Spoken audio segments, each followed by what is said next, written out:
Thank you, Shelley, and thank you all for having me this evening. That was indeed a fabulous dinner, and I'm pleased to be here to introduce myself. I know most of you have no knowledge of me, my existence, perhaps until a few seconds ago. I am a professor at St. Francis University. I moved here to the Hollidaysburg area in 1990 with my wife Ellen and our infant daughter. We followed her up, the daughter, with 4 boys, so our collection has grown to 5. And the youngest of them is a high school senior, which frees me up to do something Ellen and I had talked about for many years, and that is one of us is going to run for Congress against a Schuster. When we moved to the area, we drove on to look for a house.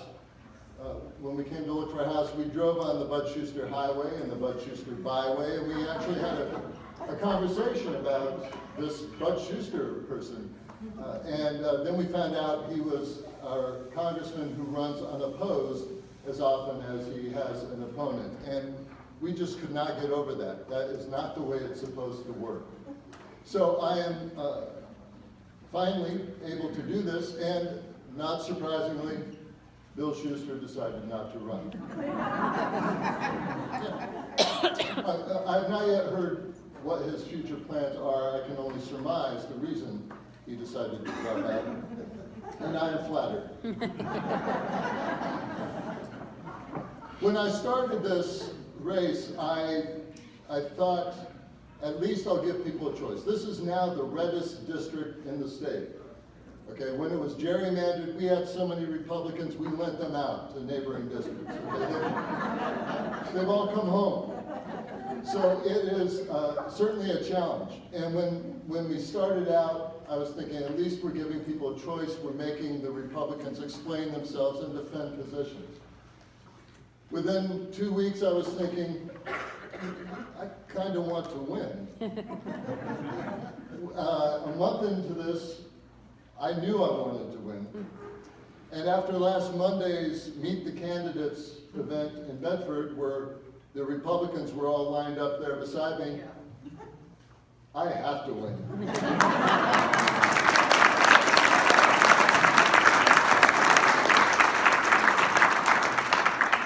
I'd be happy to talk with you individually or hopefully in another setting like this where we have more time about particular positions and so on.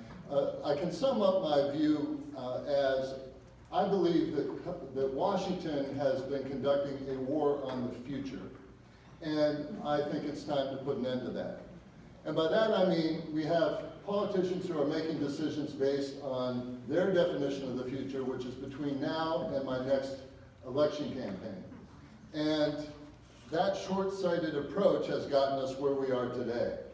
And as evidence, we have the environmental decisions. The EPA is now throwing out regulations daily.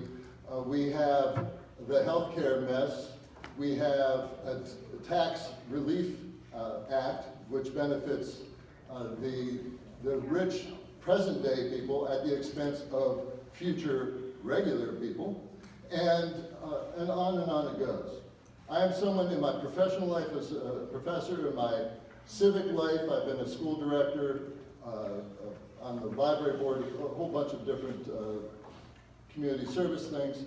I have sort of developed a knack for helping work with people to come to agreement on things, and that's a skill I think I will take to Washington, and that I think will serve all of us well, as we need to have leaders who will work together, who will, yes, fight and argue about the points, but eventually compromise to move the nation forward instead of staying in their corners and shouting at each other. So that's what I'm hoping to do. It's a long shot, but it can be done. We have the Connor Lamb example, of course, it's already been mentioned. And I'd like a couple of you know that I am trying to position myself as kind of a more photogenic Connor Lamb.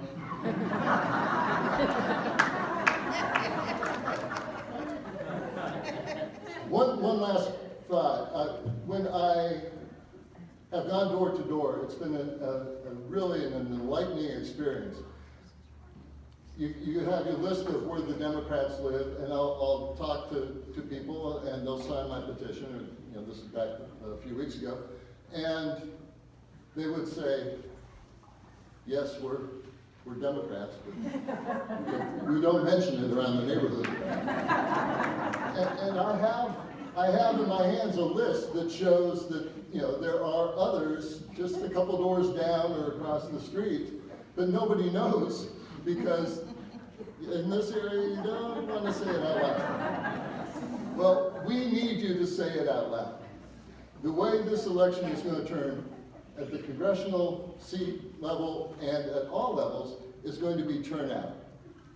That's where we can really make our gains. We have this enthusiasm going, and I think that we need people not just to go out and vote, but to talk to other people, to get other people motivated, to get other people acquainted with candidates.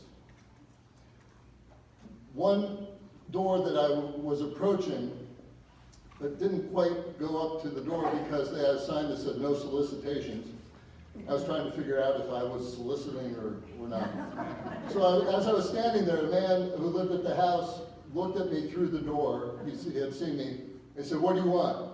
And I said, "Well, I'm running for Congress." And he said, "Where are you from?" And I said, "Well, I'm from Blair County." And he showed no inclination to speak further until I said, "Well, I'm in what used to be known as the Schuster District." And he said, "Hang on, let me get my pants on, I'll come out and help you."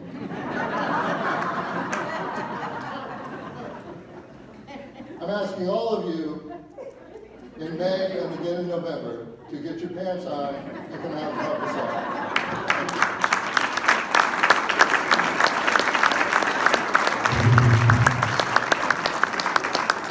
Thank you, Brent. That was pretty good. Good job, man.